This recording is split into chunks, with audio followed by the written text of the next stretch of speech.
ஆண்டவரும் இரட்சகரும் ஆகிய இயேசு கிறிஸ்துவின் நாமத்தினாலே உங்களை வாழ்த்துகிறேன். மறுபடியும் இந்த வாரமும் உங்களோடு சேர்ந்து கர்த்தருடைய வார்த்தையை கற்றுக்கொள்வதற்கு தேவன் கொடுத்த வாய்ப்புக்காக தேவனுக்கு அதிகமாக நன்றி செலுத்துகிறேன். பவுல் அப்போஸ்தலருடைய வாழ்க்கையை தொடர்ந்து படித்துக் கொண்டு வருகிறோம். அவருடைய முதலாவது அருட்பணி பயணத்தை பற்றி படிச்சோம். இரண்டாவது அருட்பணி பயணத்துல முக்கியமாக அவர் ஊழியம் செய்த பட்டணங்களை குறித்து படித்தோம். கடைசியா கடந்த வாரம் படிக்கும்போது இரண்டாவது மிஷனரி பயணத்தை முடித்துவிட்டு பவுல் அந்தியோகியாவுக்கு வருகிறார்.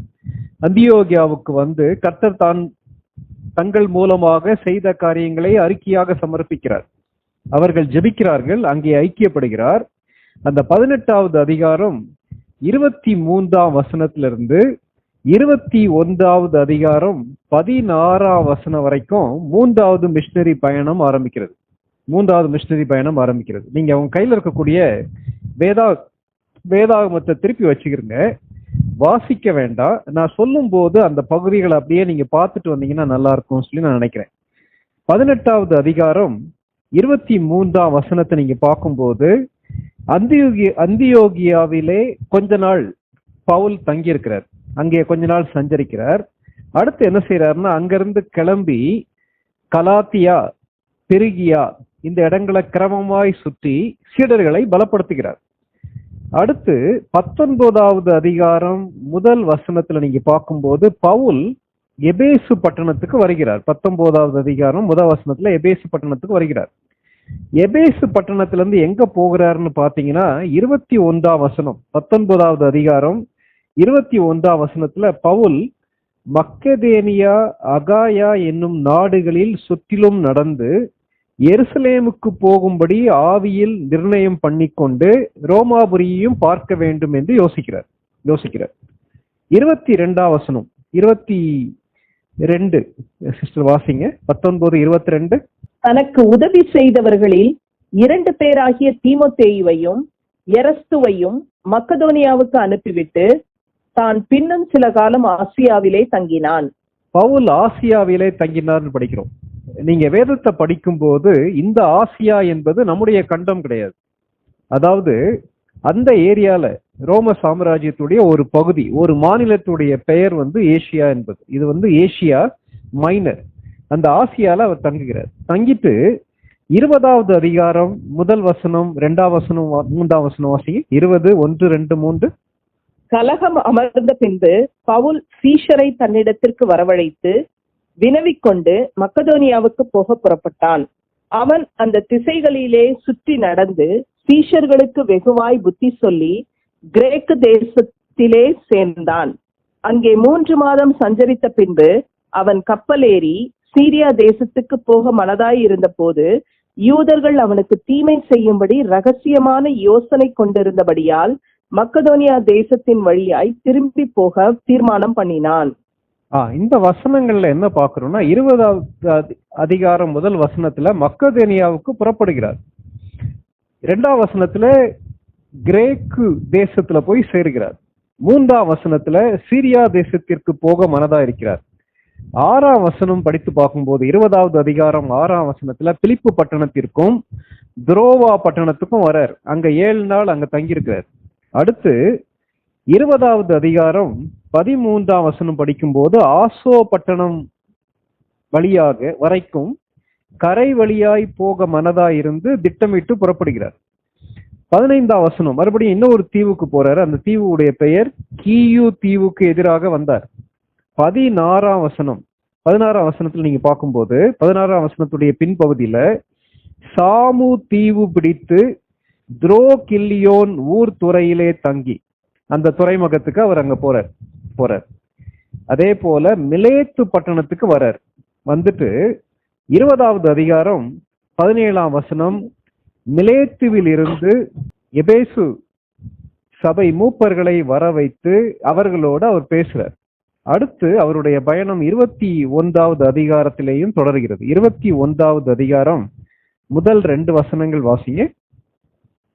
நாங்கள் அவர்களை விட்டு பிரிந்து துறை பெயர்ந்த பின்பு நேராயோடி கோஸ்தியுவை மறுநாளில் ரோது தீவையும் சேர்ந்து அவ்விடம் விட்டு பத்தாரா பட்டணத்துக்கு வந்து அங்கே பெனிக்கே தேசத்திற்கு போகிற ஒரு கப்பலை கண்டு அதிலே ஏறி போனோம். இந்த வசனங்கள்ல பாத்தீங்கன்னா கோஸ் தீவுக்கு போறாரு, அடுத்து ரோது தீவுக்கு போறாரு, அடுத்து பத்தாரா பட்டணத்துக்கு வராரு. வேற அங்கிருந்து பெனிக்கே பட்டணத்துக்கு போகிற ஒரு கப்பலை கண்டு அதுல ஏறி 3ஆம் வசனத்துல சீப்புரு தீவுக்கு இடதுபுறமா போய் சீரியா தேசத்துக்கு போறார். இவ்விதமாக அவர் தொடர்ந்து பல்வேறு இடங்களுக்கு பயணம் பண்ண ஆரம்பிக்கிறார். 21வது அதிகாரம், அப்படியே நம்முடைய வேதாகமத்தை 21வது அதிகாரம் 7வது 8வது வசனங்களை நீங்க பாத்தீங்கன்னா தீரு பட்டணத்தை விட்டு பித்தலோமாய் பட்டணத்துக்கு வரார். அதே போல 8வது வசனத்துல பிலிப்பு உடைய வீட்டுக்கு போய் அவங்க என்ன செய்யறாங்க, அங்க தங்குறாங்க. 21வது அதிகாரம் 8ஆம் வசனம் வாசிங்க சிஸ்டர். மறுநாளிலே பவுலை சேர்ந்தவர்களாகிய நாங்கள் புறப்பட்டு செசரியா பட்டணத்துக்கு வந்து 7 பேரில் ஒருவனாகிய பிலிப் என்னும் சுவிசேஷகனுடைய வீட்டிலே பிரவேசித்து அவனிடத்தில் தங்கினோம். 10ஆம் வசனம் சிஸ்டர். நாங்கள் அநேக நாள் அங்கே தங்கி இருக்கையில் அகபு என்னும் பெயர் கொண்ட ஒரு தீர்க்கதரிசி யூதேயாவிலிருந்து வந்தான். ஓகே, அநேக நாள் அங்கே தங்கி இருக்கிறார் பவுல். 13ஆம் வசனத்துல அவர் எருசலேமுக்கு போக வேண்டாம், எருசலேமிலே அவரை கொன்று விடுவார்கள் சொல்லி பயங்காட்டுறாங்க. ஆனா அவர் மரிப்பதற்கும் ஆயத்தமா இருக்கிறேன்னு சொல்றாரு. பரிசுத்த ஆவியானுடைய வழி நடத்தலின்படி அந்தியோகியாவிலே ஆரம்பித்த பிரயாணம் எங்க போய் முடியுதுன்னா 17ஆம் வசனத்துல முடியுது. 21:17 வாசிங்க. நாங்கள் எருசலேமுக்கு வந்தபோது சகோதரர் எங்களை சந்தோஷமாய் ஏற்றுக்கொண்டார்கள். ஓகே, எங்க வந்து சேர்றாங்கன்னா எருசலேம்ல வந்து சேர்றாங்க. இந்த அவருடைய பயணம் எப்பொழுது நடைபெற்றது? AD 53வது ஆண்டிலிருந்து 57வது ஆண்டுக்குள்ளாக அந்த 4 வருஷத்துல இந்த பயணத்தை அவர் மேற்கொள்றார்.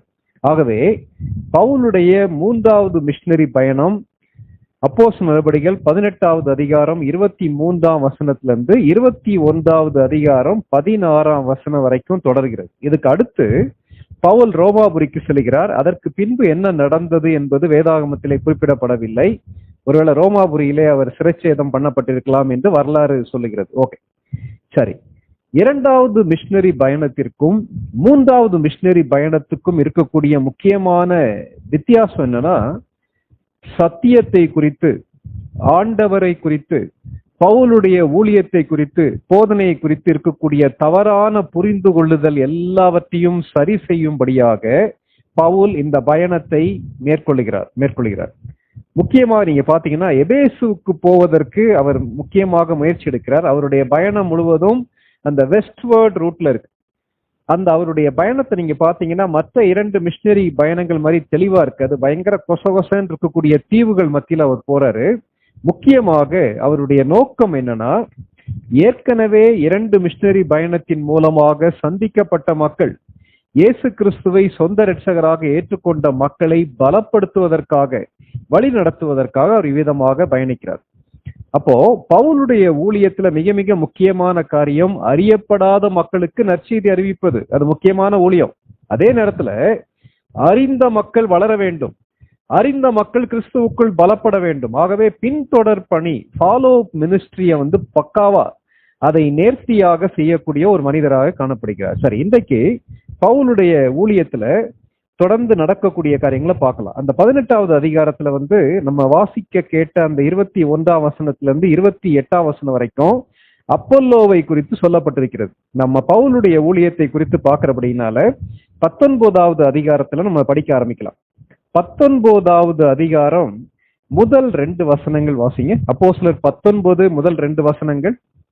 அப்பல்லோ என்பவன் கொரிந்து பட்டணத்திலே இருக்கையில் பவுல் மேடான தேசங்கள் வழியாய் போய் எபேசுவுக்கு வந்தான்.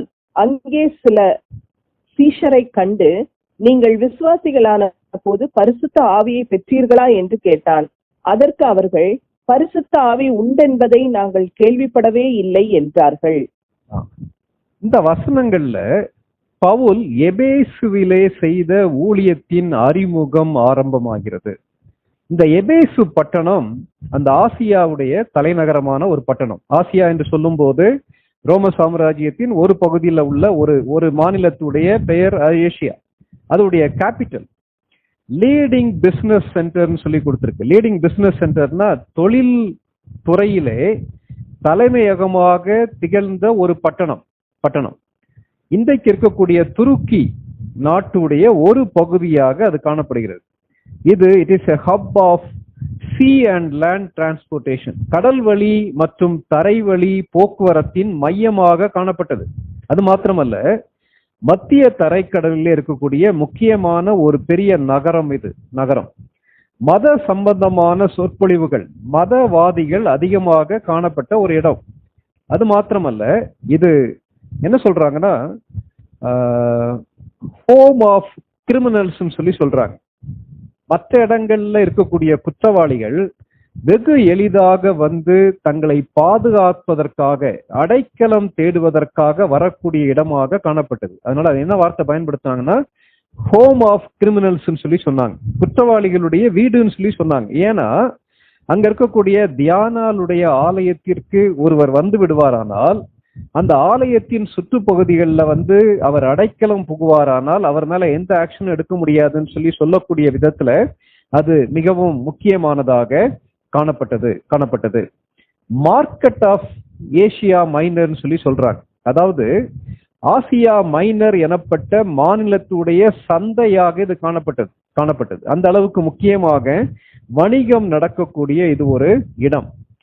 இது ஒரு பொக்கிஷ அறைன்னு சொல்றாங்க. அதாவது முழு ஆசியா மாநிலத்துடைய சேவையை சந்திக்கக்கூடிய விதத்துல வாணிபத்திலேயும் தொழிலேயும் கொடிகட்டி பறந்த ஒரு இடம். ஏறக்குறைய 5 லட்சம் மக்கள் இங்கே குடியிருந்தார்கள் சொல்லி வரலாறு சொல்லுகிறது. ஒருவேளை மத சம்பந்தமான காரியங்கள் சொல்லி பார்க்கும்போது சூப்பர்ஸ்டிஷன், மூட நம்பிக்கைகளுக்கு பெயர் பெற்ற ஒரு இடம். காரணம் என்னன்னா, அங்க தியானாள் எனப்பட்ட ஒரு தேவதைக்கான ஒரு பெரிய கோயில் இருந்தது. The temple of Artemis. Artemis என்பது கிரேக்க பெயர். தியானாள் என்பது லத்தீன் பெயர். அன்றைக்கு வாழ்ந்த காலகட்டத்துல உலகத்துல உள்ள 7 அதிசயங்கள்ல முக்கியமான ஒரு அதிசயமாக இந்த கோயில் போற்றப்பட்டது. இதோடைய நீளம் 425 அடி நீளமுடைய கோயில், 220 அடி அகலமுள்ள கோயில். இதோடைய உயரம் ஏறக்குறைய 60 அடி உயரமுள்ள கோயில். இதுல மொத்தம் 127 தூண்கள் கட்டப்பட்டிருந்தது. ஒவ்வொரு தூண்களையும் ஒவ்வொரு ராஜா அதை ஸ்பான்சர் பண்ணார், அதை வந்து பரிசாக கொடுத்தார்னு சொல்லி சொல்றாங்க. இன்னும் விலை உயர்ந்த பளிங்கு கற்களாலே கட்டப்பட்ட ஒரு மாளிகை போல இந்த இது காணப்பட்டது. ஆனா இதுல இருந்து அந்த சிலையை பற்றி சொல்லும் போது, தியானாளுடைய சிலைன்னு சொல்லும் போது, பின்னாடி நம்ம இந்த அப்போஸ்தலர் 19வது அதிகாரத்துல நம்ம வாசிக்கிறோம் இல்லையா? 19வது அதிகாரம் 24ஆம் வசனம் வாசிங்க. எப்படி என்றால், தெமெத்ரியு என்னும் பேர் கொண்ட ஒரு தட்டான் தியானாளின் கோவிலை போல வெள்ளியினால் சிறிய கோவில்களை செய்து தொழிலாளிகளுக்கு மிகுந்த ஆதாயம் வருவித்துக் கொண்டிருந்தான். 27ஆம் வசனம் சிஸ்டர். இதனால் நம்முடைய தொழில் அற்று போகும்படியான அபாயம் நேரிட்டிருக்கிறதும் அல்லாமல், மகாதேவியாகிய தியானாளுடைய கோவில் எண்ணமற்று போகிறதற்கும், ஆசியா முழுமையும் பூச்சக்கரமும் சேவிக்கிற அவளுடைய மகத்துவம் அழிந்து போகிறதற்கும் ஏதுவாய் இருக்கிறது என்றான். 35ஆம் வசனம். பட்டணத்து சம்பிரதியானவன் ஜனங்களை அமர்த்தி, எபேசியருடைய பட்டணம் மகாதேவியாகிய தியானாளுக்கும் வானத்திலிருந்து விழுந்த சிலைக்கும் கோவிட் பரிசாகியாயிருக்கிறதை அறியாதவன் உண்டோ? அவர்கள் நம்பினது என்னன்னா, முழு ஆசியா தேசத்தையும், அந்த ஆசியா மாநிலத்தை நிர்வகிக்கக்கூடியது இந்த தேவி. இந்த தேவியுடைய சிலையை பற்றி எழுதும் போது ஒரு பைபிள் ஸ்காலர் என்ன எழுதுறாருன்னா, பாக்குறதுக்கு கருப்பா, ஒருவேளை சம்பளம் போடக்கூடிய ஒரு இடத்துல அதிகமான பிரஸ்ட் உள்ள ஃபெர்டிலிட்டிக்கான கடவுள்னு சொல்றாங்க. அதனால அந்த கடவுள் என்று இவர்கள் நம்பினார்கள். வானத்திலிருந்து விழக்கூடிய நட்சத்திரத்தின் ஒரு பகுதியை அவர்கள் கடவுள் என்று நம்பி இருக்கலாம்னு சொல்றாங்க. ஒண்ணு. அதனால இந்த கோயில் மிக மிக முக்கியமானது. கோயிலை சார்ந்து நடக்கக்கூடிய வணிகம், இன்னும் பாலிய தாறுமாறுகள் அதிகமாக காணப்பட்டது. அது மாத்திரமல்ல, இந்த எபேசு நகரம் எதற்கு ஃபேமஸ் ஆனதுன்னா மூட நம்பிக்கைக்கு பெயர் பெற்ற ஒரு நகரம். என்ன சொல்றாங்கன்னா எஃபீஷியன் லெட்டர்னு சொல்றாங்க. அப்படின்னா என்ன அர்த்தம்? அதாவது வசிய எழுத்துக்களுக்கு பெயர் பெற்ற ஒரு நகரம். அந்த வசிய எழுத்துக்களை சின்ன தோல் சுருள்கள்ல எழுதி அதை கையிலே தாயத்தாக கெட்டி கொள்வார்களானால் அது அவர்களுடைய பிரயாணத்தை பாதிக்கும் என்று நம்பினார்கள். அந்த தாயத்தை கட்டும் போது குழந்தை இல்லாதவர்களுக்கு குழந்தை பாக்கியம் கிடைக்கும் என்று நம்பினார்கள். அது மாத்திரமல்ல, அது வெற்றியை கொண்டு வரக்கூடிய ஒரு அதிர்ஷ்ட பொருளாக அது காணப்பட்டது. அதனால முழு உலகத்திலிருந்து மக்கள் வந்து இந்த தியானாளுடைய கோயிலுக்கும் வருகை தந்தார்கள். அதே போல இந்த எஃபீஷியன் லெட்டர்ஸ், எபேசுவிலே உள்ள தாயத்துகள், எபேசுவிலே உள்ள இந்த அதிர்ஷ்டத்துக்கான பொருட்கள் மிக மிக முக்கியமான பங்கு வகித்தது. இன்னைக்கு கூட நம்ம மக்கள் மத்தியில ஒரு சில இடங்களுக்கு போய் அங்க இருக்கக்கூடிய ஒரு சில பொருட்களை கொண்டு வருவதன் மூலமாக தங்களுக்கு ஆசீர்வாதம் கிடைக்கும், அதிர்ஷ்டம் கிடைக்கும்லாம் நம்புறாங்க இல்லையா? அவ்விதமான தாயத்துகளுக்கு மிகவும் ஃபேமஸான ஒரு இடம். மூட நம்பிக்கைக்கும் மேஜிஷியன்ஸ்க்கும் மிக மிக முக்கியமான ஒரு இடம். அந்த இடத்துல பவுல் சென்று கர்த்தருடைய பணியை செய்கிறார். 19வது அதிகாரம் முழுவதும் பவுல் எவ்விதமாக எபேசுவிலே ஊழியம் செய்தார் என்பதை குறித்து நம்ம படிக்க போறோம். இதுல பவுலுடைய ஊழியத்தை 3 பகுதிகளாக நம்ம பிரிக்கலாம். 19வது அதிகாரம் முதல் வசனத்திலிருந்து 7ஆம் வசனம் வரைக்கும் பார்க்கும்போது அந்த பகுதிக்கு நம்ம கொடுக்கக்கூடிய தலைப்பு என்னன்னா, அடிப்படை தேவைகளை சந்தித்த பவுல். அடிப்படை தேவைகளை சந்தித்த பவுல். முதல் வசனத்திலிருந்து 7வது வசனம் வரைக்கும் நம்ம அதை குறித்து படிக்கிறோம். 8ஆம் வசனத்திலிருந்து 10வது வசனம் வரைக்கும் அனுதினமும் கர்த்தருடைய வார்த்தையை போதித்த பவுல். அனுதினமும் கர்த்தருடைய வார்த்தையை போதித்த அல்லது கற்றுக் கொடுத்த ஒரு பவுல். அதே போல 11ஆம் வசனத்திலிருந்து 20ஆம் வசனம் வரைக்கும் அற்புத ஊழியம் செய்த பவுல். அற்புத ஊழியம் செய்த பவுல். 21ஆம் வசனத்திலிருந்து கடைசி வரைக்கும் பார்க்கும்போது ஊழியத்தின் நிமித்தமாக வந்த எதிர்ப்பு அல்லது கலகம், மகா பெரிய கலகம். அதை குறித்து நம்ம ஏற்கனவே படிச்சிருக்கிறோம். அறியாமையினாலே பவுல் சந்தித்த உபத்திரவம்ன்ற பகுதியில் அதை படிச்சிருக்கோம். சரி, இன்னைக்கு வரிசையாக நம்ம படிச்சுட்டு வரலாம். முதலாவது படிக்கக்கூடிய காரியம் அடிப்படை தேவைகளை சந்தித்த பவுல். இதிலே வரக்கூடிய வார்த்தைகளை வைத்து நம்ம ஆழமாக கற்றுக்கொள்ள முடியும். மறுபடியும் சிஸ்டர் 19வது அதிகாரம் முதல் 2 வசனங்களை வாசிங்க. அப்பல்லோ என்பவன் கொரிந்து பட்டணத்திலே இருக்கையில் பவுல் மேடான தேசங்கள் வழியாய் போய் எபேசுவுக்கு வந்தான். அங்கே சில சீஷரை கண்டு, நீங்கள் விசுவாசிகளான போது பரிசுத்த ஆவியை பெற்றீர்களா என்று கேட்டான். அதற்கு அவர்கள், பரிசுத்த ஆவி உண்டென்பதை நாங்கள் கேள்விப்படவே இல்லை என்றார்கள். விசுவாசிகளை அதிகமாக குழப்புகிற, விசுவாசிகளை அதிகமாக பிரிக்கக்கூடிய ஒரு வேத பகுதி. இந்த பகுதியை வச்சு பரிசுத்த ஆவியானவரை பெற்ற விசுவாசி, பரிசுத்த ஆவியானவர் இல்லாத விசுவாசின்னு சொல்லி போதிக்கக்கூடிய மக்கள்லாம் இருக்காங்கல்ல. இதுல பவுல் என்ன செய்தார் என்பதை நம்ம படிப்பது, ஒன்று வேதத்தின் சித்தாந்தத்தை ஆழமாக புரிந்து கொள்வதற்கும் பவுலுடைய ஊழிய முறையை சரியாக கற்றுக்கொள்வதற்கும் நம்ம அதிக பிரயோஜனமா இருக்கும். அதற்கு முந்தின அதிகாரத்துல அப்பல்லோ பற்றி படிக்கிறோம். அப்பல்லோ யோவான் கொடுத்த ஸ்நானத்தை மாத்திரம் அறிந்திருந்து இயேசு கிறிஸ்துவை தன்னுடைய சொந்த இரட்சகராக ஏற்றுக்கொள்ள, அவருக்கு ஆக்கில்லாவும் பிரிஸ்கில்லாவும் கர்த்தருடைய மார்க்கத்தை குறித்து தெளிவாக போதிக்கிறாங்க. விளைவு அவர் ஆண்டவரை ஏற்றுக்கொண்ட உடனே சுவிசேஷத்திற்கு சாட்சியாக மாறிவிட்டார். அதுக்கு முந்தின அதிகாரம் நீங்க பாத்தீங்கன்னா 28ஆம் வசனத்துல வேத வாக்கியங்களை கொண்டு திருஷ்டாந்தப்படுத்துகிறார். இயேசுவே கிறிஸ்து என்று திருஷ்டாங்கப்படுத்துகிறார். அதுக்கு அடுத்த இந்த சம்பவம் நடக்குது. அப்பல்லோ கொரிந்து பட்டணத்திலிருந்து கர்த்தருடைய ஊழியத்தை செய்து கொண்டிருக்கிறார். அப்பல்லோ வாக்கிலே வல்லவன். அப்பல்லோவுடைய வாழ்க்கையை குறித்து நீங்க படிக்கலுமானா 18வது அதிகாரம் 24ஆம் வசனத்திலிருந்து 28ஆம் வசனம் வரைக்கும் நீங்க பிறகு படிச்சு பாருங்க. நம்ம பவுலை குறித்து படிக்கிறோம். இந்த இடத்துல அதே நேரத்துல பவுல் எபேசுக்கு வருகிறார். அப்ப நமக்கு ஒரு கேள்வி, ஏற்கனவே பவுல் எபேசு சபையிலே ஊழியம் செய்யவில்லையா? இதான் முதலா ஆண்டவருடைய ஊழியத்தை செய்கிறாரான்னு நீங்க பாத்தீங்கன்னா, நம்ம ஏற்கனவே படித்த பகுதி உங்களுக்கு ஞாபகம் இருக்கும்.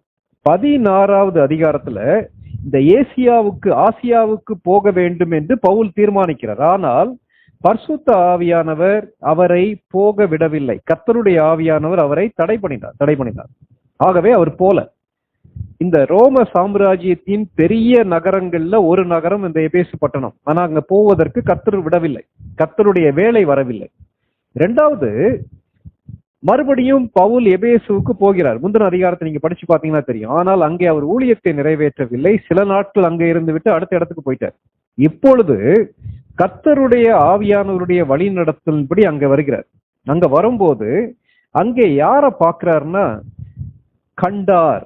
அடிப்படை தேவைகளை சந்தித்த பவுல் சொல்லும் போது முதலாவது நீங்க பார்க்கும்போது முதல் வசனத்துடைய பின்பகுதி, 19வது அதிகாரம் முதல் வசனத்துடைய பின்பகுதி, எபேசுவுக்கு வந்தான், அங்கே சில சீஷர்களை கண்டான்.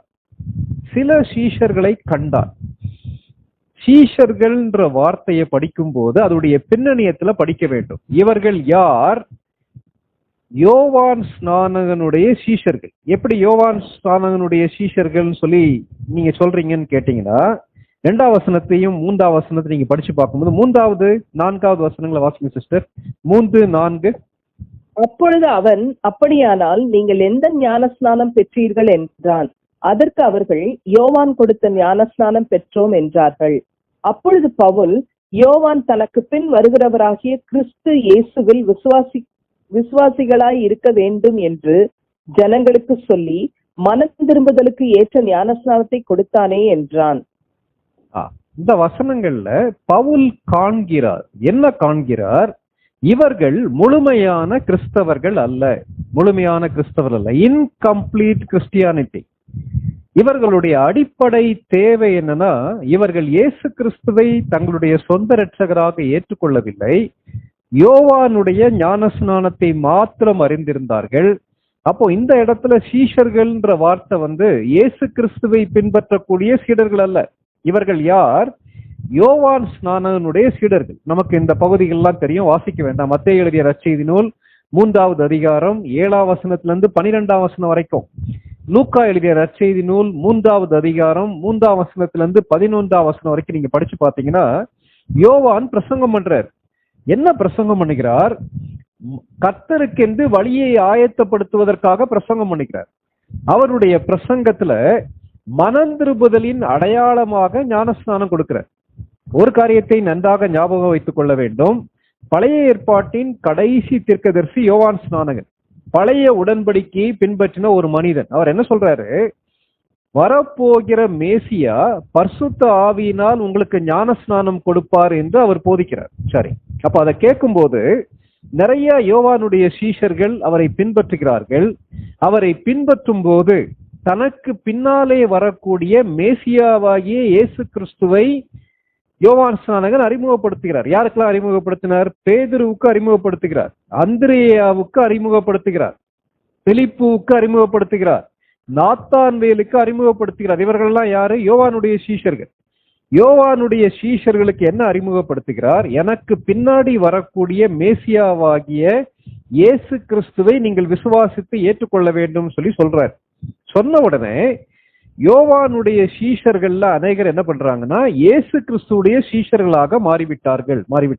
ஆனால் இந்த பகுதியை படிக்கும் போது எபேசு பட்டணத்திலே பவுல் சந்தித்த இந்த 12 பேர், பவுல் சந்தித்த அந்த 12 பேர் சொல்லி பார்க்கும்போது, இந்த 12 பேரும் இயேசு கிறிஸ்துவை தங்களுடைய சொந்த இரட்சகராக ஏற்றுக்கொள்ளவில்லை. எவ்விதமாக நீங்க சொல்ல முடியும்னு சொல்லி கேட்டீங்கன்னா, அவர் என்ன கேட்கிறாருன்னா, முதலாவது கண்டார். இரண்டாவது அவர் கேள்வி கேட்கிறார். என்ன கேட்கிறாருன்னா, 2ஆம் வசனத்தை மறுபடியும் பாருங்களேன். நீங்கள் விசுவாசிகளான போது பரிசுத்த ஆவியை பெற்றீர்களா என்று கேட்டான். அதற்கு அவர்கள், பரிசுத்த ஆவி உண்டு என்பதை நாங்கள் கேள்விப்படவே இல்லை என்றார். இது ஒரு முக்கியமான கேள்வி. என்ன கேள்வி?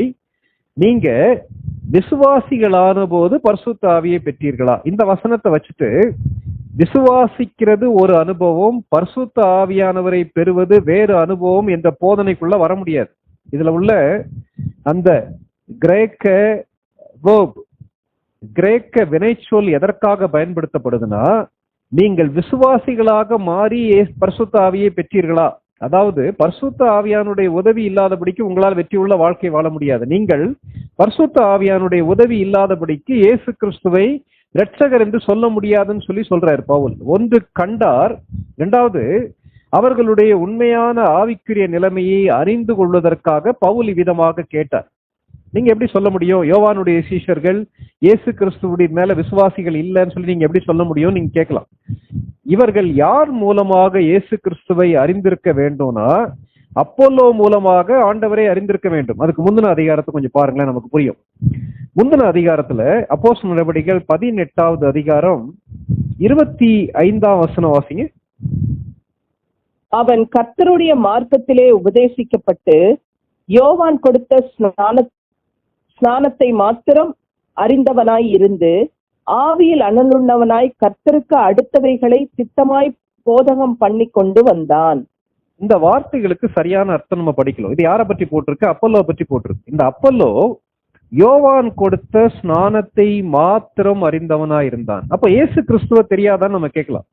இயேசு கிறிஸ்துவை மேசியா என்று அறிந்திருந்தார்கள். ஆனால் இயேசு கிறிஸ்துவுடைய பாடு, மரணம், உயிர்த்தெழுதல் இதை விசுவாசிப்பதன் மூலமாக வாழ்க்கையிலே வரக்கூடிய மாற்றம், இதை விசுவாசிப்பதன் மூலமாக பரிசுத்த ஆவியானுடைய ஆளுகை, இது எல்லாவற்றையும் குறித்து அவர்கள் அறியவில்லை. ஆகவேதான் இதுல நம்ம கேட்கலாம், ஆவியில் அனலுள்ளவனாய் கர்த்தருக்கு அடுத்தவைகளை திட்டமாய் போதகம் பண்ணி கொண்டு வந்தான்னு சொல்லும் போது ரட்சிக்கப்படாத விசுவாசி எப்படி ஆவியில் அனலுள்ளவனா இருந்திருக்கலாம் நம்ம கேட்கலாம். ஆவியில் அனலுள்ளவனாய் என்ற வார்த்தைக்கு இந்த இடத்துல மிகவும் உற்சாகமாக கர்த்தருடைய காரியங்களிலே ஈடுபட்டு கொண்டிருந்தான்றதா அர்த்தம். 26ஆம் வசனத்தை அப்படியே பாருங்க. 26ஆம் வசனத்துல அவனை சேர்த்து கொண்டு தேவனுடைய மார்க்கத்தை அதிக திட்டமாய் அவனுக்கு விவரித்து காண்பித்தார்கள். அதற்கு பின்பு இந்த அப்பல்லோவுடைய பிரசங்கத்தை நீங்க பாத்தீங்கன்னா 28ஆம் வசனத்துடைய பின்பகுதி, வெளியரங்கமாக யூதர்களுடனே பலமாய் தர்க்கம் பண்ணி இயேசுவே கிறிஸ்து என்று வேத வாக்கியங்களை கொண்டு திருஷ்டாங்கப்படுத்தினான். அப்ப அது வரைக்கும் அப்பல்லோவுக்கு இயேசு கிறிஸ்துடைய மரணம், உயிர்த்தெழுதல், அதன் மூலமாக வரக்கூடிய ரட்சிப்பு, இதை குறித்த ஒரு தெளிவான அறிவு இல்லை. அதை அவங்களுக்கு கற்றுக் கொடுத்தது யாரு? இந்த ஆர்க்கில்லா பிரிஸ்கில்லா என்ற தம்பதியார். ஒருவேளை இந்த அப்பல்லோ அதற்கு முன்பாக பண்ணின பிரசங்கத்தின் விளைவாக இவர்கள் யோவானுடைய சீஷர்களாக மாறி இருக்கலாம். சரி, அந்த சீஷர்களை பார்த்து பவுல் இவ்விதமாக கேட்கிறார். அந்த 2ஆம் வசனத்தை மறுபடி பாருங்களேன். 19வது அதிகாரம் 2ஆம் வசனம். நீங்கள் விசுவாசிகளான போது பரிசுத்த ஆவியை பெற்றீர்களா? இந்த வசனத்துக்கு என்ன அர்த்தம்? பவுல் ரோமருக்கு எழுதிய நிருபம் 8வது அதிகாரம், பவுல் ரோமருக்கு எழுதிய நிருபம் 8வது அதிகாரம் 9ஆம் வசனம் வாசிங்க. தேவனுடைய ஆவி உங்களில் வாசமாய் இருந்தால் நீங்கள் மாம்சத்திற்குட்பட்டவர்களாய் இராமல் ஆவிக்குட்பட்டவர்களாய் இருப்பீர்கள். கிறிஸ்துவின் ஆவி இல்லாதவன் அவருடையவன் அல்ல. இந்த இடத்துல பவுல் தெளிவாக சொல்லுகிறார், கிறிஸ்துவனுடைய ஆவி இல்லாதவன் அவருடையவன் அல்ல. எப்படி சொல்ல முடியும்? கர்த்தருடைய ஆவியானவர் இல்லாதவன் அவனுடைய இல்லைன்றதுக்கு அதே ரோமர் 8வது அதிகாரம் 16ஆம் வசனம் தெளிவாக சொல்லுகிறது. 16 வாசிங்க. நாம் தேவனுடைய பிள்ளைகளாய் இருக்கிறோம் என்று ஆவியானவர் தாமே நம்முடைய ஆவியுடனே கூட சாட்சி கொடுக்கிறார். நாம் தேவனுடைய பிள்ளைகளாய் இருக்கிறோம் என்று தேவனுடைய ஆவியானவர் தாமே நம்முடைய ஆவியுடனே கூட சாட்சி கொடுக்கிறார். அப்போ ஒரு மனிதன், ஒரு பெண் இயேசு கிறிஸ்துவை சொந்த இரட்சகராக நான் ஏற்றுக்கொண்டிருக்கிறேன், நான் தேவனுடைய பிள்ளை என்ற நிச்சயத்தை பெறுவதற்கு பரிசுத்த ஆவியானவருடைய உதவி இல்லாதபடிக்கு பெற முடியாது. அதான் இந்த இடத்துல பவுல் கேட்கிறார், நீங்கள் விசுவாசிகள் ஆன போது பரிசுத்த ஆவியை பெற்றீர்களான்னு சொல்லி கேட்கிறார். அப்போ என்ன அர்த்தம்? நீங்கள் யோவானுடைய சீஷர்கள், நீங்கள் யோவானுடைய போதனையை பின்பற்றுகிறீர்கள், இயேசு கிறிஸ்துவை மேசியா என்று நம்புகிறீர்கள். ஆனால் அவருடைய பாடு, மரணம், உயிர்த்தெழுதலை நம்பி நீங்கள் இன்னும் இயேசு கிறிஸ்துவை உங்களுடைய சொந்த இரட்சகராக ஏற்றுக்கொள்ளவில்லை என்று சொல்கிறார். அடிப்படை தேவைகளை கண்டறிந்து அந்த தேவைகளை சந்தித்த பவுல், இன்னைக்கு அநேகர் என்ன தெரியுமா யோசிக்கிறாங்க, ரட்சிப்பை குறித்து பேசுவது ரொம்ப எல்கேஜி ஸ்டூடெண்ட்ஸ்க்கு பேசுறதா நினைக்கிறாங்க. இயேசு கிறிஸ்து பாவத்தை மன்னிக்கிறார், இயேசு கிறிஸ்துடைய பாடு, மரணம், உயிர்த்தெழுதலை விசுவாசிப்பதன் மூலமாக ஒரு மனிதன் தேவனுடைய பிள்ளையாக மாற முடியும் என்பதே சுவிசேஷம். இதான் நற்செய்தி. யோவான் போதித்தது வரப்போகிற மேசியாவுக்கான முன்னடையாளமான ஞானஸ்நானம். ஆனால் இயேசு கிறிஸ்து போதித்தது நற்செய்தி. என்ன நற்செய்தி? மனம் திரும்புங்கள், பரலோக ராஜ்யம் சமீபமா இருக்கிறது, என்னை விசுவாசிக்கிறவனுக்கு நித்திய ஜீவன் உண்டு என்பதை போதித்தார். இவங்க அரைகுறை கிறிஸ்தவர்களாக காணப்பட்டார்கள். வேதத்தின் அடிப்படையிலே உங்க கிறிஸ்தவங்களே கிடையாது. அப்போ இவர்களுடைய உண்மையான ஆவிக்குரிய நிலைமையை அறிந்த பவுல், நீங்கள் ரட்சிக்கப்பட்டீர்களா? நீங்கள் ரட்சிக்கப்பட்டீர்களானால் பரிசுத்த ஆவியானவர் கண்டிப்பாக உங்களுக்குள்ளே வாசம் பண்ணுவார். ஆனால் நீங்கள் ரட்சிக்கப்படவில்லையே என்றதை கேட்கிறார். ஒருவேளை அப்போ இவர்கள் அவிசுவாசிகள் சொல்லி நீங்க எப்படி சொல்றீங்கன்னு சொல்லி பாத்தீங்கன்னா, ஒன்று கண்டார், இரண்டாவது அவர்களோட உண்மையான ஆவிக்குரிய தேவையை கேட்டு அறிந்து கொண்ட பவுல், மூன்றாவது அவர்களுக்கு கற்றுக் கொடுக்கிறார். 4ஆம் வசனத்தை மறுபடியும் நான் வாசிக்கிறேன். அப்பொழுது பவுல், யோவான் தனக்கு பின் வருகிறவராகிய கிறிஸ்து இயேசுவில் விசுவாசிகளாய் இருக்க வேண்டும் என்று ஜனங்களுக்கு சொல்லி மனம் திரும்புதலுக்கு ஏற்ற ஞானஸ்நானத்தை கொடுத்தானே என்றான். இதை கேட்டபோது அவர்கள் கர்த்தராகிய இயேசுவின் நாமத்தினாலே ஞானஸ்நானம் பெற்றார்கள். இந்த இடத்துல இவர்கள் இயேசு கிறிஸ்துவை விசுவாசிக்க வேண்டும், இன்னும் விசுவாசிகளாக மாறவில்லை என்பதை உணர்த்துவதற்காக பவுல் விதமாக சொல்லுகிறார். அவர்களுக்கு உண்மையான சுவிசேஷம், சுத்த சுவிசேஷம்னா என்ன என்பதை பவுல் தெளிவாக கற்றுக் கொடுக்கிறார். விளைவு என்னன்னா, அவர்கள் இயேசு கிறிஸ்துவை விசுவாசித்து ஏற்றுக்கொள்கிறார்கள். இயேசு கிறிஸ்துவை விசுவாசித்து ஏற்றுக்கொண்டதுடைய விளைவாக நம்ம 5ஆம் வசனத்துல பாக்குறோம்ல, கர்த்தராகிய இயேசுவின் நாமத்தினாலே அவர்கள் ஞானஸ்நானம் பெற்றார்கள். ஏற்கனவே யோவானுடைய ஞானஸ்நானத்தை பெற்றவர்கள், ஆனால் இப்பொழுது இயேசு கிறிஸ்துவை விசுவாசித்து ஏற்றுக்கொண்டபடியினாலே அவர்கள் கர்த்தராகிய இயேசு கிறிஸ்துவின் நாமத்தினாலே ஞானஸ்நானம் பெறுகிறார்கள். அப்ப நம்ம கேட்கலாம், பிதா குமாரன் பரிசுத்த ஆவியின் நாமத்தினால தானே இயேசு கிறிஸ்து ஞானஸ்நானம் கொடுக்க சொல்லி சொன்னார், இறுதி கட்டளையிலே சொன்னார் இல்லையா? அப்படி இருக்கும்போது நீங்க புதிய ஏற்பாட்டுல படிக்கும் போது 4 இடங்கள்ல தான் வருது, கர்த்தராகிய இயேசுவின் நாமத்தினாலே ஞானஸ்நானம் பெற்றார்கள்ன்ற வார்த்தை வருது. அப்ப இந்த வசனத்துக்கு என்ன அர்த்தம்? கர்த்தராகிய இயேசுவின் பெயரில் ஞானஸ்நானம் எடுத்தார்கள் என்ற அர்த்தம் அல்ல, கர்த்தராகிய இயேசு கிறிஸ்துவின் நாமத்திற்குள்ளாக ஞானஸ்நானம் எடுத்தார்கள் என்று ஒரிஜினலா கிரேக்க வார்த்தை சொல்லப்படுகிறதுன்னு சொல்லி சொல்றாங்க. என்ன அர்த்தம்? இவர்கள் இயேசு கிறிஸ்துவை விசுவாசித்து ஏற்றுக்கொள்வதன் மூலமாக கிறிஸ்துவின் சபையில் அங்கத்தினர்களாக மாறிவிட்டார்கள். இதுவரைக்கும் அவங்க அங்கத்தினரா மாறல. அப்ப பவுலுடைய கேள்வி என்னன்னா, நீங்கள் இயேசு கிறிஸ்துவை விசுவாசித்து ஏற்றுக்கொண்டிருக்கிறீர்களா? அப்படி ஏற்றுக்கொண்டீர்களானால் பரிசுத்த ஆவியானவர் உங்களுக்குள்ளே உள்வாசம் செய்வார். அந்த பரிசுத்த ஆவியானவர் நீங்கள் தேவனுடைய பிள்ளை என்று சாட்சி கொடுப்பார். அந்த பரிசுத்த ஆவியானுடைய உதவி இல்லாதபடிக்கு உங்களாலே வெற்றி உள்ள ஒரு வாழ்க்கை வாழ முடியாது. இதை போதிப்பதற்காக எபேசு சபையிலே இருந்த யோவானுடைய சீஷர்களுடைய அடிப்படை தேவையை நற்செய்தியின் மூலமாக பவுல் சந்தித்தார். ஆகவே இந்த ஒரு பகுதியை வச்சுட்டு இந்த எபேசு சபையில இருந்த சீஷர்கள் என்ன செஞ்சாங்க? ஞானஸ்நானம் எடுத்தாங்க. அதே போல பவுல் அவர்கள் மேல் கை வைத்து ஜெபித்தபடியினாலே பரிசுத்த ஆவியானவர் வந்தார், அந்நிய பாஷை பேசினார்கள், அந்நிய பாஷை அடையாளத்தோடு பரிசுத்த ஆவியானவர் பெற்றார்கள் என்ற ஒரு கன்க்ளூஷனுக்கு நம்ம வர முடியாது. அடுத்து நம்மை அதிகமாக குழப்பக்கூடிய ஒரு வசனம் என்னன்னா 6ஆம் வசனம். 6ஆம் வசனம் வாசிங்க, 19:6. அல்லாமலும் பவுல் அவர்கள் மேல் கைகளை வைத்த போது பரிசுத்த ஆவி அவர்கள் மேல் வந்தார். அப்பொழுது அவர்கள் அந்நிய பாஷைகளை பேசி தீர்க்க தரிசனம் சொன்னார்கள். அவர்கள் மேல் பவுல் கைகளை வைத்தார். இப்ப நமக்குள்ள ஒரு கேள்வி, எதற்காக பவுல் அவங்க மேல கை வைக்கலாம்? பவுலுடைய கையிலிருந்து பரிசுத்த ஆவியானவர் அவருக்கு கொடுக்கப்பட்டாரா? நம்ம ஏற்கனவே பவுல் இயேசு கிறிஸ்துவை தன்னுடைய சொந்த இரட்சகராக ஏற்றுக்கொண்ட அனுபவத்தை பற்றி நம்ம அப்போஸ்தலர் நடவடிக்கைகள் 9ஆவது அதிகாரத்துல படிச்சிருக்கோம். அங்க பாத்தீங்கன்னா அனனியா பவுல் மீது கை வைத்து ஜெபம் பண்ணினார்னு சொல்லி நம்ம வேதத்துல வாசிக்கிறோம். அதே நேரத்துல அப்போஸ்தலர் நடவடிக்கைகள் 2ஆவது அதிகாரம் படிக்கும் போது யூத விசுவாசிகள் 120 பேர் மேல் வீட்டறையில கூடியிருக்கும் போது அவர்கள் மேல யாருமே கைய வைக்கல. பரிசுத்த ஆவியானவர் பொழிந்தருளப்பட்டார். அவர்கள் அனைவரும் பரிசுத்த ஆவியானவராலே நிரப்பப்பட்டார்கள் சொல்லி வாசிக்கிறோம். அதே நேரத்துல அப்போஸ்தலர் நடவடிக்கைகள் 10ஆவது அதிகாரத்துல படிக்கும் போது கொர்நேலியுடைய வீட்டுல புறஜாதியார்னு சொல்லி சொல்லும் போது யூதர்கள் அல்லாத மக்கள் பரிசுத்த ஆவியானவரால் நிரப்பப்பட்டார்கள். ஒரு சில இடங்கள்ல கையை வைத்து ஜெபிக்கும் போது பரிசுத்த ஆவியானவர் அவர்களுக்கு அந்நிய பாஷையோடு கொடுக்கப்பட்டார்னு வாசிக்கும். எதற்காக கையை வைத்து பவுல் இந்த இடத்துல ஜெபிக்கிறார்? முக்கியமான ஒரு கேள்வி. என்றைக்குமே வேதத்தின் சத்தியங்களை வேதத்தின் சத்தியத்தின் அடிப்படையில் நம்ம கற்றுக்கொள்ள வேண்டும்.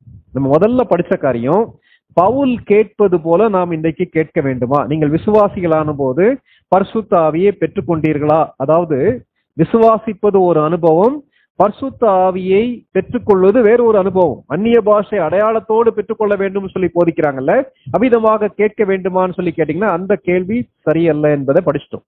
காரணம், இவர்கள் விசுவாசிகள் அல்ல, இவர்கள் யோவானுடைய சீஷர்கள். இயேசு கிறிஸ்துவை விசுவாசிப்பதன் மூலமாக பரிசுத்த ஆவியானவரை பெற்றுக்கொள்வார்கள் என்பதற்காக பவுல் இந்த கேள்விகளை கேட்டார், அவருடைய அடிப்படை தேவைகளை சந்தித்தார். இரண்டாவது, ஏன் கைகளை வைத்து ஜெபித்தார்? பழைய ஏற்பாட்டை நீங்க படிக்கும் போது கைகளை வைப்பது அதனோடு அவரோடு ஒருங்கிணைத்துக் கொள்வதை காட்டக்கூடிய ஒரு அடையாளம். பழைய ஏற்பாட்டில் நீங்க பார்க்கும்போது பாவ நிவாரண பலியாக ஒரு ஆட்டை ஆசரிப்பு கூடாரத்துக்கு முன்னாடி கொண்டு வருவாங்க, அல்லது ஆலயத்துக்கு கொண்டு வருவாங்க. கொண்டு வரும்போது எந்த ஒரு மனிதன் தன்னுடைய பாவ நிவர்த்திக்காக பலியாக செலுத்துகிறானோ அந்த ஆட்டின் மீது தன்னுடைய கைகளை வச்சு அவன் ஜெபம் பண்ணுவான்.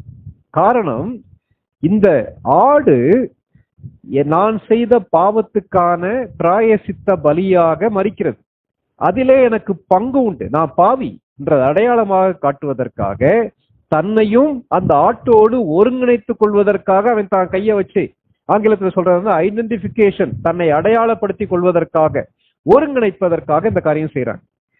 சமாரியர்கள் இயேசு கிறிஸ்துவை சொந்த இரட்சகராக ஏற்றுக்கொள்ளும் போது அவர்கள் மீது கை வைத்து ஜெபிக்கிறார்கள். காரணம், புறஜாதியாரும் கிறிஸ்துவுக்குள் தங்களுடைய சகோதரர்கள் என்பதை ஏற்றுக்கொள்வதற்காக, தங்களை அடையாளப்படுத்திக் கொள்வதற்காக கைகளை வைத்து அந்த இடத்துல அவங்க ஜெபம் பண்றாங்க.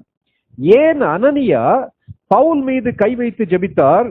பவுல் இதுவரை கிறிஸ்துவுக்கு எதிரானவர், கிறிஸ்தவர்களை துன்பப்படுத்தினவர். ஆனால் இப்பொழுது அவர் இயேசு கிறிஸ்துவை தன்னுடைய சொந்த இரட்சகராக ஏற்றுக்கொண்டார். அப்போ அனனியா பவுலை பார்த்து பேசும்போது சகோதரனே என்று அழைக்கிறார். அவனை சகோதரனாக ஏற்றுக்கொண்டபடியினாலே அந்த குடும்பத்துல நீயும் ஒரு அங்கத்தினர் என்பதை, நானும் உன்னுடைய சகோதரன் என்பதை காட்டுவதற்காக கைகளை வைத்து ஜெபிக்கிறாரே தவிர அவருடைய கைகளில் இருந்து பரிசுத்த ஆவியானவர் கொடுக்கப்படவில்லை. நீங்க அப்போஸ்தலர் நடபடிகள் முழுவதையும் நீங்க படிச்சு பாத்தீங்கன்னா பரிசுத்த ஆவியானுடைய நிரப்புதல், பரிசுத்த ஆவியானுடைய கிரியை ஒவ்வொரு சூழ்நிலையிலேயும் வித்தியாசமாக வெளிப்படுகிறது. ஆகவே இந்த ஒரு பகுதியை வைத்து கண்டிப்பாக கைகளை வைத்து ஜெபம் பண்ணும் போது பரிசுத்த ஆவியானவர் வருவார், அல்லது அந்நிய பாஷை பேசுவது மட்டுமே பரிசுத்த ஆவியானுடைய அடையாளம். ஞான ஸ்நானம் எடுக்கும் போது, அதுவும் இயேசு கிறிஸ்துவின் நாமத்தினாலே ஞான ஸ்நானம் எடுத்தா மாத்திரம் பரிசுத்த ஆவியானவரை பெற்றுக்கொள்வார்கள் என்று போதிப்பது சரியல்ல.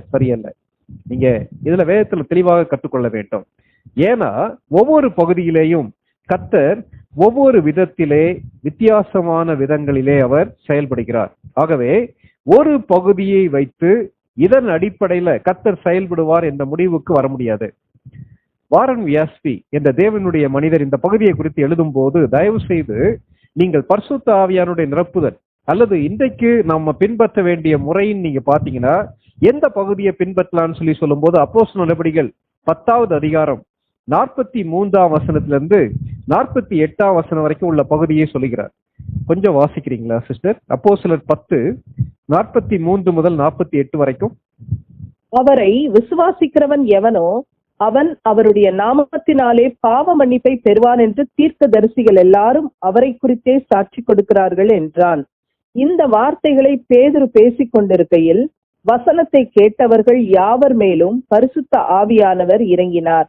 அவர்கள் பல பாஷைகளை பேசுகிறதையும் தேவனை புகழுகிறதையும் பேதுருவோடே கூட வந்திருந்த விருத்த சேதனமுள்ள விசுவாசிகள் கேட்கும்போது பரிசுத்த ஆவியின் வரம் புறஜாதிகள் மேலும் பொழிந்தருளப்பட்டதை குறித்து பிரமித்தார்கள்.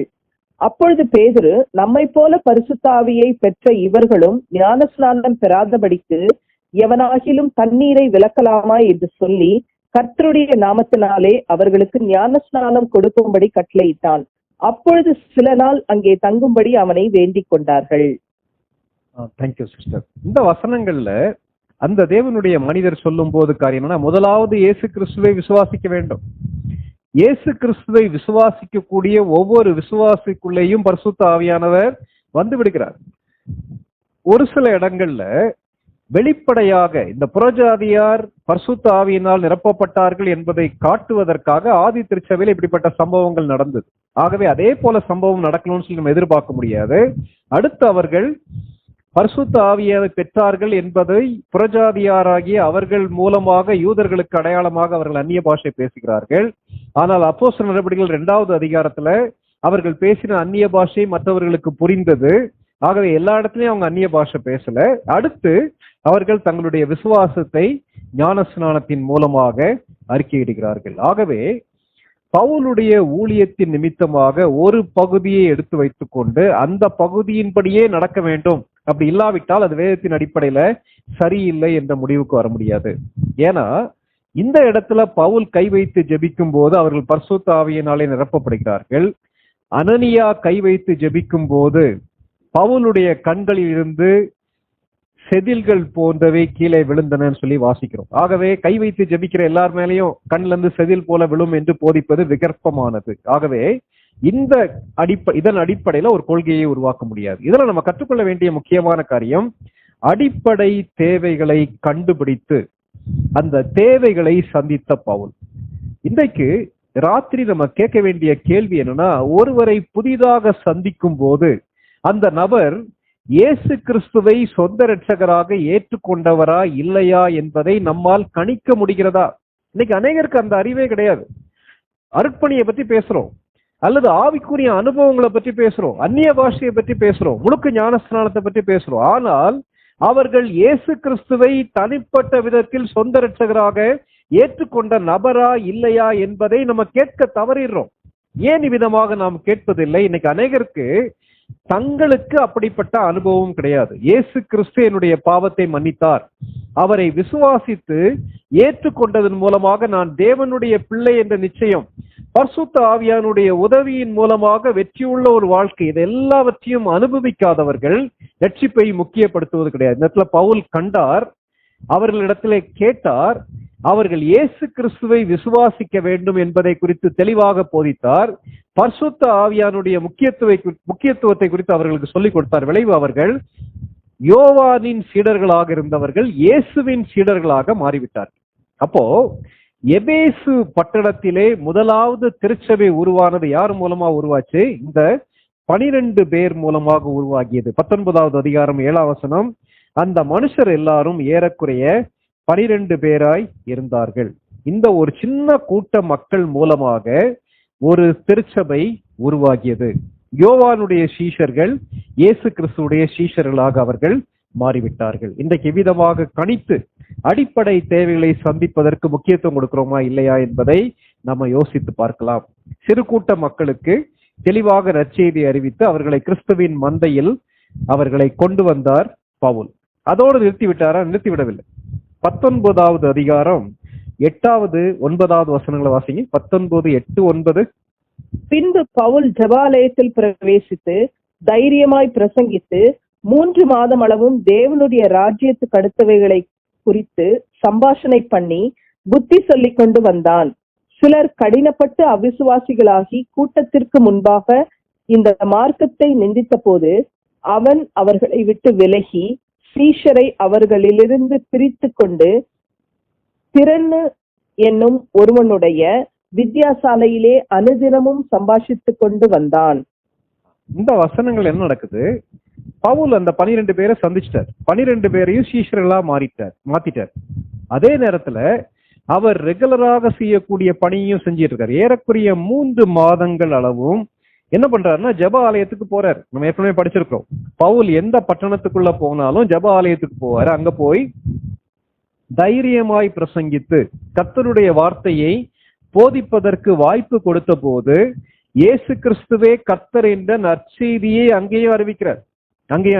அப்போ பவுலுடைய ஊழியத்தில் மிகவும் முக்கியப்படுத்தப்பட்டது என்னன்னா, அரைகுறை கிறிஸ்தவர்கள் என்று தங்களை நம்பிக்கொண்டு ரட்சிக்கப்படாமல் இருக்கக்கூடிய மக்கள், அவர்களை கிறிஸ்துவுக்குள்ள வழிநடத்தக்கூடிய ஒரு மனிதனாக காணப்படுகிறார். சம்பாஷிக்கிறார். 3 மாதம் அளவும் புத்தி சொல்லிக் கொண்டு வர்றார். அப்போ முதலாவது பார்த்தோம், அடிப்படை தேவைகளை சந்தித்த பவுல், அனுதினமும் கற்றுக் கொடுத்த பவுல். அனுதினமும் சந்திக்கிற மக்களோடு கர்த்தருடைய வார்த்தையை குறித்து, கர்த்தருடைய நற்செய்தியை குறித்து அவர் பிரசங்கம் பண்றார். அதனுடைய விளைவு என்ன நீங்க பாத்தீங்கன்னா, 9ஆம் வசனத்துல நம்ம வாசிக்க கேட்டோம்ல, சிலர் கடினப்பட்டு அவிசுவாசிகளாகி கூட்டத்திற்கு முன்பாக இந்த மார்க்கத்தை நிந்தித்தார்கள். பிரசங்கத்தை கேட்டு ஒருவர் அவிசுவாசியா மாற முடியுமா? நல்ல ஒரு கேள்வி இல்லையா? நிறைய பேர்த்த கேட்டீங்கன்னா, நீங்க ரட்சிக்கப்பட்டிருக்கீங்களா, தேவனுடைய பிள்ளையான்னு கேட்டா அவங்க சொல்லுவாங்க, நான் ரட்சிக்கப்பட்டேன்னு சொல்ல முடியாது, ரட்சிக்கப்படாதவன்னு சொல்ல முடியாது, நான் நியூட்ரல்ல இருக்கேன்னு சொல்லுவாங்க. ஒருவேளை இவங்க அப்படி நியூட்ரல்ல இருந்தாங்களா? வேத வசனத்தை நீங்க நல்லா படிச்சு பாத்தீங்கன்னா, ஒன்று, ஒரு மனிதன் இயேசு கிறிஸ்துவை விசுவாசித்து சொந்த ரட்சகராக ஏற்றுக்கொண்டவனாக இருக்க வேண்டும். அப்படி இல்லைன்னா அவன் இயேசு கிறிஸ்துவை ஏற்றுக்கொள்ளாத அவிசுவாசியா இருக்கலாம். நியூட்ரல்னு சொல்லி ஒரு பகுதியே கிடையாது. அப்போ இந்த இடத்துல என்ன நடக்குது? சுவிசேஷத்தை கேட்ட உடனே சுவிசேஷத்திற்கு செவி கொடுத்த மக்கள் விசுவாசிகளாக மாறிவிட்டார்கள். இயேசு கிறிஸ்துவை தங்களுடைய சொந்த ரட்சகராக ஏற்றுக்கொண்டார்கள். அவர்கள் யாரா மாறிட்டாங்க? கிறிஸ்துவின் சீஷர்களாக மாறிவிட்டார்கள். இந்த இடத்துல சீஷர்ன்ற வார்த்தை வருது, நீங்க பாருங்களேன். 9ஆம் வசனத்துடைய நடுப்பகுதி, சீஷரை அவர்களிடத்தில் இருந்து பிரித்து கொண்டு. அப்போ இயேசு கிறிஸ்துவை விசுவாசித்து ஏற்றுக்கொண்டவர்கள் சீஷர்களாக மாறிவிட்டார்கள். அதே நேரத்துல இயேசு கிறிஸ்துவை விசுவாசியாதவர்கள் அவிசுவாசிகள் ஆனார்கள். அவர்களுடைய உண்மையான நிலைமை வெளிப்படுகிறது. இந்த பகுதியை குறித்து தியோடர் வில்லியம்ஸ் அண்ணன் பேசும்போது இவ்விதமாக சொல்லுகிறார்: சூரிய ஒளி பிரகாசிக்கும் போது மெழுகு உருகி விடுகிறது, அதே நேரத்துல களிமண் இறுகி விடுகிறது. ஒரே ஒளிதான், ஒரே நற்செய்தி இரண்டு விதமான விளைவுகளை ஏற்படுத்துகிறது. அப்போ தேவனுடைய வல்லமையும் மனிதன் அதற்கு விட்டு கொடுப்பதும் சேர்ந்து செயல்படுகிறது. இந்த இடத்துல இவர்கள் சுவிசேஷத்திற்கு செவி கொடுக்கவில்லை. விளைவு இவர்கள் அவிசுவாசிகளாக மாறிவிட்டார்கள். பவுல் என்ன தெரியுமா செய்கிறார்? அடிப்படை தேவையை சந்தித்த பவுல் என்ன செய்யறாருன்னா, அந்த கூட்டத்திலிருந்து விசுவாசிகளை பிரித்து கூட்டி சொல்றார். எங்க கூட்டிட்டு போறாரு? திறன்னு என்னும் ஒருவனுடைய வித்தியாசாலையிலே அனுதினமும் சம்பாஷித்து, திறன்னு என்பவனுடைய வித்தியாசாலையிலே அனுதினமும் சம்பாஷித்து கொண்டு வந்தான் சொல்லி படிக்கிறோம். திறன்னுன்னா யாரு? அவர் ஒரு தத்துவ ஞானி, எபேசுவிலே வாழ்ந்த ஒரு தத்துவ ஞானி. அவர் அநேக தத்துவங்களை அங்கே உள்ள மக்களுக்கு போதித்து கொண்டு வந்தார். சொற்பொழிவாளர். எப்படி அத்தேனே பட்டணத்துல அநேக சொற்பொழிவாளர்கள் இருந்தார்களோ, அநேக புதிய காரியங்களை கற்றுக் கொடுத்தார்களோ, அவ்விதமாக கற்றுக் கொடுக்கக்கூடிய ஒரு தத்துவ ஞானி இந்த திறன்னு. அந்த திறன்னு நீங்க பாத்தீங்கன்னா, அவருக்கு ஒரு வித்தியாசாலை இருந்துச்சுன்னு சொல்லி பாக்குறோம். வித்தியாசாலைன்னா ஒரு ஸ்கூல், ஒரு பள்ளி இருந்துச்சு. அப்போ ஒரு இடத்தை அவர் தனக்கென்று உருவாக்கி அந்த இடத்துல இருந்து ரெகுலரா போதிக்கக்கூடிய ஒரு மனிதன். சரி, அப்போ அந்த இடத்தை பவுல் பயன்படுத்துகிறார். எவ்விதமாக பயன்படுத்துகிறான்னு சொல்லி கேட்கலாம். இதை படிக்கும் போது அந்த எபேசு பட்டணத்துடைய கால சூழ்நிலையை படிக்கலாம். எபேசு பட்டணத்தை நீங்க பாத்தீங்கன்னா பயங்கர ஹாட்டா இருக்கக்கூடிய ஒரு ஏரியா, மிகவும் சூரிய ஒளியினாலே வெப்பத்தினாலே பாதிக்கப்படக்கூடிய ஒரு இடம். அதனால என்ன செய்வாங்கன்னா, மக்கள் காலையிலேயே எழும்பிடுவாங்க. காலையிலேயே எழும்பிட்டு 11 மணி வரைக்கும் தங்களுடைய வேலைகளை செய்வாங்க. 11 மணி வரைக்கும் பயங்கர கஷ்டப்பட்டு உழைக்கக்கூடிய மக்கள். எப்படி ஒரு சில, இப்போ நீங்க சிவகாசியை நீங்க எடுத்தீங்கன்னா பயங்கர கஷ்டப்பட்டு உழைக்கக்கூடிய மக்கள், பயங்கர ஹார்ட் ஒர்க்கிங் பீப்புள். அதே மாதிரி காலையிலேயே எழுந்து ஒர்க் பண்ணக்கூடிய மக்கள். ஆனா இவங்க என்ன செய்வாங்கன்னா 11 மணிக்கு மேல தூங்க போயிடுவாங்க. ஒரு ஹிஸ்டாரியன் என்ன எழுதுறாருன்னா, எபேசு பட்டணத்திலே ராத்திரி 1 மணிக்கு தூங்கக்கூடிய நபர்களை விட மதியானம் 1 மணிக்கு தூங்கக்கூடிய நபர்கள் மிக மிக அதிகம்னு சொல்லி சொல்றாங்க. அப்போ 11 மணி வரைக்கும் இந்த திறன்னு போதிப்பார். அந்த 11 மணி வரைக்கும் ஒர்க்கிங் ஹவர்ஸ்ல மக்கள் கேட்க வருவாங்க.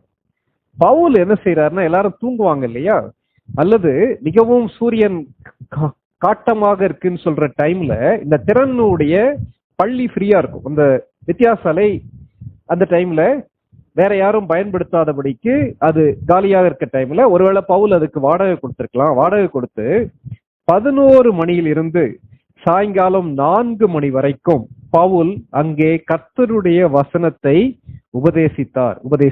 10ஆம் வசனம் வாசிங்க. 10ஆம் வசனம்.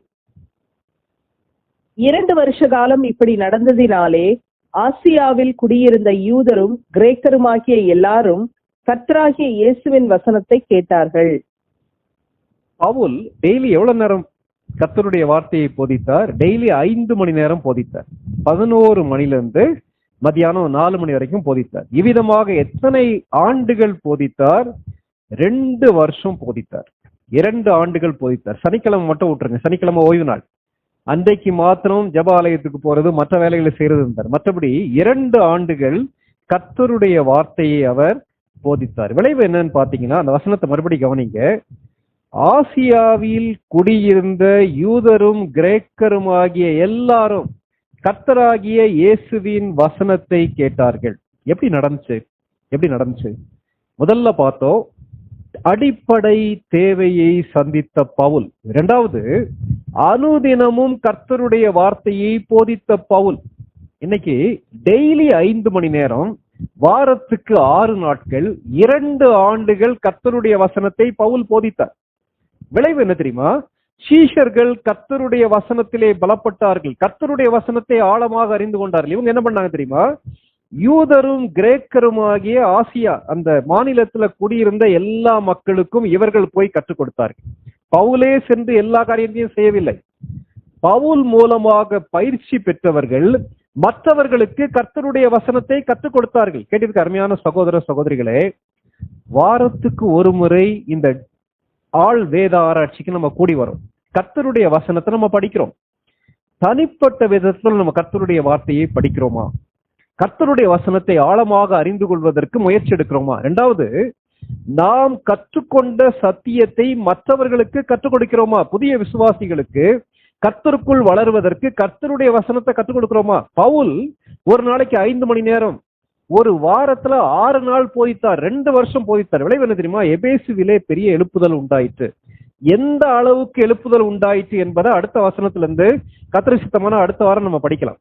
இன்றைக்கு கர்த்தருடைய வசனத்தை படிப்பதற்கும் கர்த்தருடைய வசனத்தை கற்றுக் கொடுப்பதற்கும் கர்த்தருடைய வசனத்திலே மக்களை பயிற்றுவிப்பதற்கும் நம்ம இந்த அளவுக்கு முயற்சி எடுக்கிறோமா?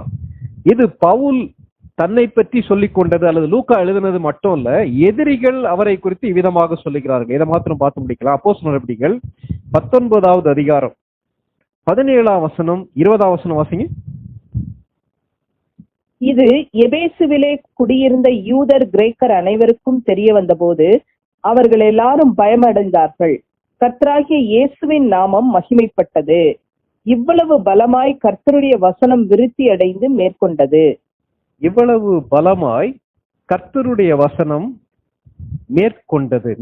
பின்னாடி அந்த தியானாளுடைய கோயிலிலே பணிபுரியக்கூடிய அந்த ஒரு மனிதன் சொல்லும் போதும் இதே காரியத்தை சொல்லுகிறான். அப்போ 2 காரியங்களை இன்னைக்கு பார்த்தோம். ஒன்று, அடிப்படை தேவைகளை கண்டறிந்து சந்தித்த பவுல். யோவானுடைய சீஷர்களை பார்த்து அவர்கள் ரட்சிக்கப்படவில்லை என்பதற்காக சத்தியத்தை தெளிவாக சொல்லி பரிசுத்த ஆவியானவரை குறித்து அவர்களுக்கு போதித்து அவர்களை சீஷர்களாக மாற்றின பவுல். இரண்டாவது, கர்த்தருடைய வசனத்தை கற்றுக் கொடுத்த பவுல். ஜெப ஆலயத்திலே அவர் சம்பாஷணை பண்ணுகிறார். இரண்டாவது, அதிலிருந்து இயேசு கிறிஸ்துவை சொந்த இரட்சகராக ஏற்றுக்கொண்ட விசுவாசிகள் எல்லாரையும் பிரித்து ஒரு இடத்தை தெரிந்தெடுத்து திறனு எனப்பட்டவருடைய வித்தியாசாலையிலே ஒரு நாளைக்கு 5 மணி நேரம் 6 நாட்கள் 2 ஆண்டுகள் பயிற்சி கொடுக்கிறார். விளைவு, கர்த்தருடைய வசனத்தை கற்று பயிற்சி பெற்றவர்கள் அந்த ஆசியா மாநிலம் முழுவதும் கிரேக்கர்கள் யூதர்கள் கர்த்தருடைய வசனத்தை அறிந்து கொள்வதற்கு காரணமாக மாறிவிட்டார்கள். இன்றைக்கு நம்ம கற்றுக்கொள்கிறோமா, கற்றுக் கொடுக்கிறோமா, பயிற்சி கொடுக்கிறோமா என்பதை யோசித்து பார்க்கலாம். விளைவு என்ன தெரியுமா? எபேசுவிலே ஒரு சிறப்பான சபை உருவானது. அப்போ பவுலுடைய ஊழியத்துல பவுல் பயன்படுத்தின காரியம் நற்செய்தி, பவுல் பயன்படுத்தின முறை கர்த்தருடைய வசனம். இன்னைக்கு நம்முடைய ஊழியத்துல அதை முக்கியப்படுத்துகிறோமா? தலைகளை தாழ்த்தி கண்களை மூடி நம்ம ஜெபம் பண்ணலாம். கேட்ட காரியங்களை யோசித்து பார்க்கலாம். கர்த்தர் நம்ம கிட்ட பேசியிருப்பாரா? நம்மள யாராவது ஒருவர் கேட்ட சத்தியத்தின் அடிப்படையில சுருக்கமாக ஜெபித்து முடிக்கலாமா?